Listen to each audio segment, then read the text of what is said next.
पौराणिक कथाओं के अनुसार एक समय की बात है, रंभा और करम्भा नाम के दो भाई हुआ करते थे, जिन्होंने शक्तियों को प्राप्त करने के लिए घोर तपस्या की थी।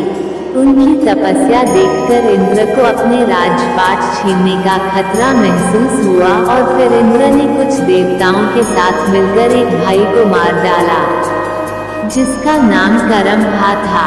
रंभा को जब अपने भाई करम्भा के मरने की खबर मिली तो वह बहुत क्रोधित हुआ।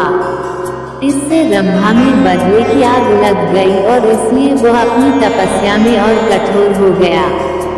उसने अपनी उपासना से कई देवताओं को खुश किया और उन्होंने उसे वरदान भी दिया कि वह बहुत शक्तिशाली हो और वह किसी से पराजित नहीं हो सकता, न तो देवताओं से और न ही राक्षसों से। एक बार रंभा ने एक मादा भैंस को देखा और रंभा ने उसके साथ संबंध बनाया। इसी बीच एक नर भैंस आया और रंभा की हत्या कर दी। दुखद की बात यह थी कि रंभा ने किसी जानवर से सुरक्षित होने का वरदान नहीं लिया था। इस घटना में मादा भैंस गर्भवती होगी और उसने आग में कूदकर आत्महत्या कर ली।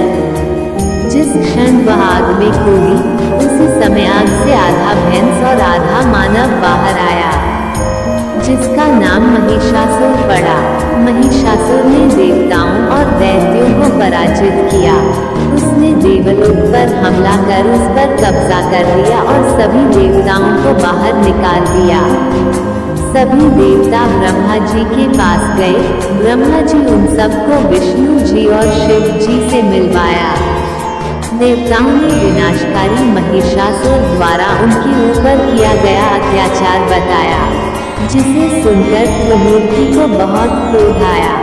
इसके बाद त्रिमूर्ति की आंखों से ऊर्जा प्रकट हुई, जो एक नारी का रूप बनी। सभी देवता उस शक्ति को देखकर प्रसन्न हुए और सभी ने उस शक्ति को मां कहकर माना। इस तरह मां दुर्गा की उत्पत्ति हुई। भगवान शंकर जी ने देवी को त्रिशूल भेंट किया। भगवान विष्णु ने अपना चक्र निकालकर देवी को दिया। वरुण ने देवी को शंख भेंट किया। अग्नि ने इसे शक्ति दी। वायु ने उसे धनुष और बाण दिए। देवराज इंद्र ने अपना वज्र दिया और ऐरावत हाथी ने अपना घंटा उतारकर देवी को भेंट किया। यमराज ने उसे कालदंड में से एक दंड दिया। वरुण ने उसे पाश दिया। प्रजापति ने स्फटिक की माला दी और ब्रह्मा जी ने उसे कमंडलू दिया। सूर्य ने देवी के समस्त रोमों में अपनी किरणों का तेज भर दिया। इसी तरह दूसरे देवताओं ने भी माता को आभूषण और अस्त्र देकर सम्मान किया।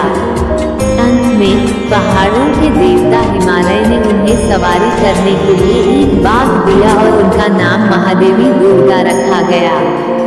उनके आशीर्वाद से दुर्गा ने बाघ पर चढ़ाई की और महिषासुर का विनाश करने के लिए निकल पड़ी। जब मां दुर्गा अमरावती के पास पहुंची तो उन्होंने एक शक्तिशाली गर्जना की, जिसने पहाड़ों को हिला दिया और समुद्र में विशाल लहरें पैदा की। महिषासुर ने अपने सैनिकों को यह पता लगाने के लिए कहा कि क्या हो रहा है। जब उसने सुना कि एक महिला उसे चुनौती दे रही है तो वह हंसा और उसने कहा, उससे कहो कि मैं उससे शादी करके खुश रहूंगा। जब उनके दूत प्रस्ताव लेकर देवी के पास गए तो देवी ने उत्तर दिया, अपने राजा से कहो कि मैं कोई साधारण महिला नहीं हूँ जो उससे शादी करने के लिए उत्सुक हो। मैं महादेवी हूँ और मेरे पति महादेव हैं। मैं उन्हें अमरावती छोड़ने और दुनिया के नीचे अपनी जगह पर लौटने के लिए कहने के लिए आई हूँ। अगर वह नहीं गया तो मैं उसे नष्ट कर दूंगी। जब दूत ने आकर महिषासुर को सारी बात बताई तो महिषासुर क्रोधित हो गया। उनके प्रमुख योद्धाओं ने घमंड से कहा, महाराज हम जाएंगे और इस मूर्ख महिला को ठीक करेंगे। महादेवी से युद्ध करने के लिए असुर निकल पड़े। उनके विस्मय और आतंक के कारण एक के बाद एक घमंडी योद्धा समाप्त हो गए। राक्षस राजा को खबर मिली और वो और भी उग्र हो गया। कायर और कमजोर, वे एकमात्र महिला के साथ खड़े नहीं हो सकते थे। मैं इस मनहूस महिला को मार डालूंगा। महिषासुर ने असुरों की सेना के साथ देवी पर हमला किया, लेकिन दुर्गा ने तुरंत वापस लड़ने के लिए अपनी सांस से सैनिकों की एक विशाल टुकड़ी बनाई। महिषासुर ने उन सभी चालों को आजमाया जो वह जानता था। वह देवी को भ्रमित करने के लिए आकार बदलता रहा। एक आदमी से वह एक शेर बन गया, फिर एक हाथी, लेकिन हर बार महादेवी ने उसे अपने हथियारों से गंभीर रूप से घायल कर दिया। 9 दिनों तक युद्ध चला।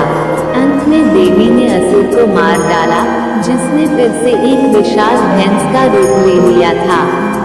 देवी ने उस चक्र से वार किया जो विष्णु ने उसे दिया था। इस प्रकार उसने महिषासुर के अत्याचार से दुनिया को मुक्त कर दिया। इंद्र और अन्य देवता फिर से स्वर्ग लौट आए और सब ठीक हो गया। तब से नवरात्रों के दौरान दुर्गा की पूजा की जाती है और उन्हें महिषासुर मर्दनी कहा जाता है। यह सिर्फ मान्यताओं और जानकारियों पर आधारित है। यहाँ यह बताना जरूरी है कि धार्मिक महिमा किसी भी तरह की मान्यता, जानकारी, धार्मिक परंपरा और पौराणिक कथा का वीडियो देखने को मिलेगा। धन्यवाद।